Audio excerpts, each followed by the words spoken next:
नमस्कार दोस्तों, मेरा नाम है प्रवीण और आप देख रहे हैं पाविका फ्लिप्स चैनल को एक बार फिर से। तो आज मैं लेकर आपके लिए बहुत ही important topic again from the human resource management. तो आज का जो टॉपिक है, स्पेशली आज हम बात करने वाले हैं इंडस्ट्रियल रिलेशन के बारे में कि इंडस्ट्रियल रिलेशन क्या होता है। इंडस्ट्रियल मींस इंडस्ट्री जिसमें लोग काम करते हैं, कोई तो प्रोडक्शन एक्टिविटी होती है। रिलेशन मतलब ये रिलेशन किनके बीच में है, डेफिनेटली वहां पे कौन काम कर रहे होंगे और कौन किसने ये काम दिया होगा। तो डेफिनेटली इंडस्ट्री होगी तो एम्प्लॉयर भी होगा, एम्प्लॉइज भी होगा। तो इस किन के बीच में ये रिलेशंस होते हैं, एम्प्लॉयर और एम्प्लॉइज के बीच में ये रिलेशंस होते हैं। तो यहां पे लिखा भी हुआ है that it's all about relationships. But आगे बढ़ने से पहले अगर आपने मेरा चैनल सब्सक्राइब नहीं किया तो प्लीज आपसे बहुत बड़ी सी रिक्वेस्ट कि आप मेरा चैनल सब्सक्राइब कीजिए, लाइक एंड शेयर करना मत भूलिएगा ताकि मैं ऐसे ही एजुकेशनल वीडियोस आपके लिए हमेशा हर पल लेके आता रहूं। और इसी वीडियो के डिस्क्रिप्शन बॉक्स में अगर आप देखें तो आपको एक लिंक मिलेगा जहां से आप इसी चैप्टर के यानी कि फिलहाल जो चैप्टर चल रहा है that is the integration chapter है from the human resource management. और आपको ये सब्जेक्ट हर एक, भले आप डिप्लोमा कर रहे हो, भले आप इंजीनियरिंग कर रहे हो, कोई भी इंजीनियरिंग कर रहे हो, फार्मा कर रहे हो, डॉक्टर बन रहे हो, कोई भी फील्ड में बीसीए कर रहे हो, बीबीए कर रहे हो, ठीक है। तो क्योंकि ये सब्जेक्ट तो आपको मालूम ही है एमबीए का ही सब्जेक्ट है, तो आप डाउनलोड कर सकते हैं इसके दूसरे भी टॉपिक इंटीग्रेशन करके हमारा चैप्टर है, ठीक है। तो ज्यादा ना टाइम लेते हुए चलिए स्टार्ट करते हैं इंडस्ट्रियल रिलेशंस। जैसा कि आप देख रहे हैं हमने डेफिनेशन से समझेंगे, आगे देखेंगे क्या ऑब्जेक्टिव्स हैं इसके, ठीक है। देखिए ऑलरेडी मैंने बता दिया है कि जो इंडस्ट्रियल मींस इंडस्ट्री, इंडस्ट्री एक ऐसी जगह है जहां पे पर्सन, कोई भी पर्सन या ग्रुप ऑफ पर्संस काम करने जाते हैं। किससे रिलेटेड? प्रोडक्शन से रिलेटेड। यहाँ पे डेफिनेटली कोई तो चीज प्रोडक्शन में चल रही होगी, उसी पे लोग काम कर रहे हैं। और रिलेशन, ये रिलेशन किसके बीच में है? एम्प्लॉयर और एम्प्लॉय के बीच में ये रिलेशन है, ठीक है। तो डेफिनेटली क्यों, देखिए एम्प्लॉयर और एम्प्लॉय के बीच में रिलेशंस क्यों है? डेफिनेटली अगर एम्प्लॉय एम्प्लॉयर्स के लिए काम कर रहे हैं, एक ऑर्गेनाइजेशन के लिए काम कर रहे हैं ताकि ऑर्गेनाइजेशन बढ़े, उनको अच्छे बेनिफिट्स मिले, उनको फैसिलिटीज मिले। और एम्प्लॉयर कहीं ना कहीं क्या देखता है, ताकि मेरी कंपनी आगे बढ़े, ऑर्गेनाइजेशन बहुत आगे बढ़े, प्रॉफिट हो, तो ये देखता है। क्योंकि डेफिनेटली एम्प्लॉयर क्या देखेगा, वो तो प्रॉफिट ही देखेगा। मगर ये सारी चीजें आपस में तालमेल कब तक बैठेगा? जब एम्प्लॉयर एम्प्लॉय के लिए कुछ करेगा, फैसिलिटीज देगा, क्या बोलते हैं, एम्प्लॉइज की अंडरस्टैंडिंग अच्छे से समझेगा, तो ये सारी चीजें तभी पॉसिबल है। तो बदले में एम्प्लॉय क्या देगा? डेफिनेटली वो अपना तन मन धन सब कुछ लगा देगा, पूरी एफिशिएंसी के साथ काम करेगा। तो इसमें क्या चीजें देखने में आती हैं? एक तो एम्प्लॉयर और एम्प्लॉय का रिलेशनशिप आपस में कैसा रहता है, म्यूचुअल अंडरस्टैंडिंग कैसी रहती है, तो क्या क्या टर्म निकल के आते हैं। डेफिनेटली यहाँ पर बार्गेनिंग तो होगी, ठीक है। डेफिनेटली यहाँ पर एम्प्लॉइज आई मतलब यूनियन आएगी, ठीक है। यूनियन क्या होती है कि ग्रुप ऑफ पीपल जो काम कर रहे होते हैं, मतलब जितने भी पर्सन यानी कि एम्प्लॉइज या वर्कर्स काम कर रहे होते हैं, उन उस ग्रुप को रिप्रेजेंट करने के लिए कुछ पर्सन्स होते हैं, यानी कि यूनियन बन गई, ठीक है। तो डेफिनेटली कौन कौन पिक्चर से निकल के आए पर्सन? एक एम्प्लॉयर जिसकी खुद की कंपनी है, ठीक है। देन एम्प्लॉइज यानी कि यूनियन बात कर सकते हो, और एक तीसरी होती है गवर्नमेंट। अब गवर्नमेंट क्या करती है कि भाई आपस में दोनों के बीच में रिलेशन कैसा है, उसको वो अच्छे से मेंटेन कर रहे हैं या नहीं कर रहे, तो बराबर नजर रखती है। तो this is all about industrial relationship. तो देखते हैं ये डेल योडर ने क्या कहा है। According to the Dale Yoder, the term industrial relations refer to the relationship between management and employees or among the employees and their organization that arise out of employment। देखिए जब भी कहीं पर एम्प्लॉयमेंट होगी तो डेफिनेटली एम्प्लॉइज और employees picture में तो आएंगे ही, यानी कि एम्प्लॉइज और एम्प्लॉयर्स पिक्चर में तो आएंगे ही आएंगे। तो ये उन्हीं के बीच में रिलेशन है, ठीक है। आई होप आपको चीजें समझ में आ रही होंगी। ओके आगे बढ़ते हैं, देखते हैं क्या लिखते हैं ये। Industrial relation has become one of the most delicate and complex problems of the modern industrial society। जैसे जैसे देखिए आपको मालूम है कोई भी इंडस्ट्री बिना कॉपरेशन के, लेबर्स के चल ही नहीं सकती। जब तक आपस में कोई रिलेशंस अच्छे मेंटेन नहीं होंगे तो कैसा आप सोच सकते हैं कि इंडस्ट्री प्रोग्रेस लेगी, ठीक है। क्योंकि डेफिनेटली कंपनी आगे बढ़ती किस वजह से है?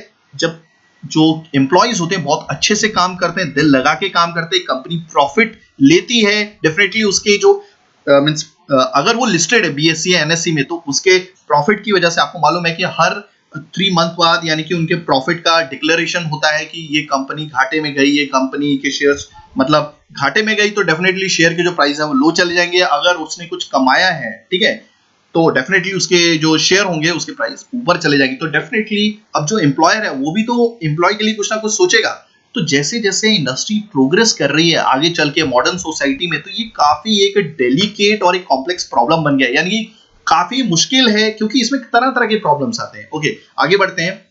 जैसा कि मैंने ऑलरेडी बताया कि जो इंडस्ट्रियल प्रोग्रेस है वो लेबर के सहयोग के बिना पॉसिबल ही नहीं है। जब तक आप एक अच्छे रिलेशन मेंटेन नहीं करोगे किसके बीच में, मींस एम्प्लॉयर और एम्प्लॉइज के बीच में, तब तक ये पॉसिबल ही नहीं है कि इंडस्ट्री प्रोग्रेस करे। तो इसी वजह से बहुत जरूरी है, ये सबके हित में है, इंटरेस्ट में है, ताकि आप क्रिएट करें गुड रिलेशंस किसके बीच में, एम्प्लॉयर और मैनेजमेंट के बीच में। मींस मैनेजमेंट मतलब एम्प्लॉयर के बीच में, सॉरी टू से एम्प्लॉइज और एम्प्लॉयर्स के बीच में, या फिर लेबर या मैनेजमेंट के बीच में। तो यहाँ पे लिखा हुआ है therefore it is the interest of all to create and maintain good relations between employees and employers management. साथ ही में मैं लिखूंगा, देखिए काफी मेहनत लगती है सारे वीडियोस को मींस बनाने के लिए।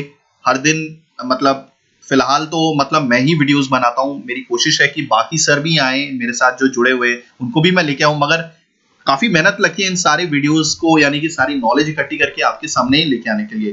तो आई होप अगर आप इन मतलब वीडियोस को देख के काफी अच्छे नंबर्स लेते हैं तो डेफिनेटली आपसे एक रिक्वेस्ट है, या फिर आपका भी एक ड्यूटी बनती है, मींस ऑटोमेटिकली एक ड्यूटी तो बनती है, क्योंकि मेरे को काफी सारे कमेंट्स आते हैं कि सर आपके सारे वीडियोस देख के हम इस पेपर में पास हुए। स्पेशली ये जो चैनल है Pavika fluid series, it is basically focused on directly this is fluid mechanics का, ये मतलब यहाँ पे पूरी फ्लूइड मैकेनिक्स पूरी अच्छे से कवर की गई है। तो मेरी आपसे ये रिक्वेस्ट है कि अगर आप कुछ डोनेट करना चाहते हैं इस चैनल को पाविका फ्लूइड सीरीज, तो नीचे दिए हुए डिस्क्रिप्शन बॉक्स में एक लिंक रहेगा जहां से आप जुड़ सकते हैं, ठीक है, और आप पे कर सकते हैं, डोनेट कर सकते हैं, ताकि इस चैनल को बहुत अच्छे से आगे और अच्छी एफिशिएंसी के साथ चलाया जा सके। ओके, नेक्स्ट बढ़ते हैं हमारे तीसरे पॉइंट की तरफ। Industrial relation covers the matter regulated by law और by collective agreement between the employees and employer. जैसे कि मैं ऑलरेडी बोल चुका हूं आपको, ये एक रिलेशन है, इंडस्ट्रियल रिलेशन है आपस में, किसके बीच में, एम्प्लॉइज और एम्प्लॉयर्स के बीच में। तो कहीं ना कहीं वो आपस में एक म्यूचुअल एग्रीमेंट से बंध जाते हैं, और वो सारे के सारे आपस में किस अंडरस्टैंडिंग के साथ काम करते हैं, एक लॉ इनके बीच में बंध जाता है कि भाई ठीक है, अगर आप हमारे लिए ये करोगे तो हम ये करेंगे। एम्प्लॉयर बोलता है ठीक है, अगर आप ऐसा करोगे तो मैं आपके लिए ऐसा करूंगा। तो ये कहीं ना कहीं आपस में लॉ या फिर कलेक्टिव एग्रीमेंट से बंध गए हैं। ओके, आई होप आपको सारी चीजें समझ में आ रही होंगी। आप देख रहे हैं नीचे एक पोस्टर है, industrial relation, that means how to maintain a good industrial relations between employees and employer, यानी कि कैसे बहुत अच्छे रिलेशंस मेंटेन किए जाएं। आगे हम देखेंगे what are the objectives of industrial relations। देखिए डेफिनेटली तो एक एक करके पढ़ता हूं और उसका मीनिंग हम बात करेंगे। Okay, first point is protect management and labour interest by securing mutual relations between the two groups. देखिए आपको ऑलरेडी मालूम है कि एक ग्रुप होता है आपका एम्प्लॉइज या लेबर का, दूसरा ग्रुप होता है आपका मैनेजमेंट या फिर एम्प्लॉयर्स का। तो आपस में दोनों के हितों को प्रोटेक्ट किया जाता है। मतलब एक पर्सन बोलता है कि भाई आप हमारे लिए ये कीजिए, अगर आप ऐसा करते हैं तो डेफिनेटली हम आपके लिए पूरी फैसिलिटीज देंगे। तो यहां पर दोनों के हितों का ध्यान रखा जाता है। Okay, then avoid disputes between management. देखिए मेन मकसद क्या होता है ये इंडस्ट्रियल रिलेशंस मेंटेन करने का, ठीक है, मगर काफी जगह पे ये इंडस्ट्रियल रिलेशंस मेंटेन नहीं की जाती है और ये शॉर्ट टर्म प्रोस्पेक्टिव होता है, ठीक है। Avoid disputes between management and labour and create harmonising relation between the groups so productivity can be increased. देखिए इनका मकसद क्या होता है इंडस्ट्रियल रिलेशन मेंटेन करने का, ताकि मैनेजमेंट और लेबर के बीच में डिस्प्यूट कम से कम हो, ठीक है, और आपस में प्यार मोहब्बत बना रहे इन दोनों ग्रुप्स के बीच में, ताकि जो प्रोडक्शन लेवल है उसको आसमान पे लेके जाया जा सके। ओके, नेक्स्ट बात करेंगे to help in establishing and maintaining industrial democracy. आप देख रहे हैं यहाँ पे कुछ मींस लॉज भी हैं। इंडस्ट्रियल रिलेशन कोड बिल 2019 ये समझा रहे हैं मास्टर जी, और ये बच्चे पढ़ रहे हैं, बच्चे नहीं यानी कि सारे एम्प्लॉइज, और ये मैनेजमेंट का ही एक मींस रिप्रेजेंटेटिव है, ठीक है, to help in establishing and maintaining industrial democracy. इसी की वजह से पीस एस्टैब्लिश होती है, मेंटेन होती है, और एक तरह का लोकतंत्र पैदा होता है, ठीक है। टू नेक्स्ट पॉइंट बात करेंगे to provide an environment of cooperation and coordination. तो इसी की वजह से कॉपरेशन का एक एनवायरमेंट आता है, यानी कि सारे काम आपस में मिलजुल के किए जाते हैं, कोऑर्डिनेशन के साथ किए जाते हैं। मतलब ऐसा नहीं है कि अगर उसको लगता है कि वो अपना अपना कर रहा है, वो दूसरों से पूछ नहीं रहा है, तो हर जगह कोऑपरेशन कोऑर्डिनेशन देखने को मिलेगा। ओके, नेक्स्ट बात करेंगे to eliminate unfair labour practices. देखिए इससे धीरे धीरे वो चीजें खत्म हो जाएंगी जिससे नुकसान हो सकता है, जो चीजें सही नहीं है वो चीजें धीरे धीरे खत्म हो जाएंगी। ओके, नेक्स्ट बात करेंगे to control discipline and raise moral of employees. मतलब एम्प्लॉइज का इसी वजह से मोरल जो है ठीक है, वो काफी सेटिस्फाइड होंगे, मोरल बढ़ जाएगा और डेफिनेटली डिसिप्लिन तो आएगा ही आएगा। ठीक है, ओके, नेक्स्ट बात करेंगे to raise the economic status of employees. और धीरे धीरे अगर देखिए अगर ये सारी चीजें इंडस्ट्रियल रिलेशंस मेंटेन करें तो अल्टीमेटली इफेक्ट क्या होगा, कंपनीज का प्रॉफिट बढ़ेगा, कंपनीज का प्रॉफिट बढ़ेगा तो एम्प्लॉइज का ऑटोमेटिकली स्टेटस बढ़ जाएगा, क्योंकि काफी कंपनीज होती हैं जो क्या क्या देती हैं, अपने एम्प्लॉइज को बहुत सारी फैसिलिटीज देती है। इवन जो बड़ी बड़ी कंपनीज है, इवन कार गिफ्ट करती हैं आपको, क्या बोलते हैं, प्लॉट्स प्लॉट्स भी मिलते हैं, ठीक है, कंपनी की तरफ से। देन योर फ्लैट्स मिलते हैं, बहुत सारी फैसिलिटीज होती हैं आपको खाने से रिलेटेड, आपको घूमने से रिलेटेड, आपको ट्रेनिंग से related, free of cost, each and everything it is just free of cost. तो आई होप आपको सारी चीजें पसंद आई होंगी। ओके, तो एक बार फिर से रिक्वेस्ट है कि अगर आप मेरे वीडियोस देख के कुछ सीखते हैं, कुछ करते हैं, ठीक है, और आपको सही मायने में फायदा पहुंचना है तो नीचे आप डोनेट कर सकते हैं इस चैनल को, क्योंकि हर एक वीडियो बनाने में काफी मेहनत लगती है।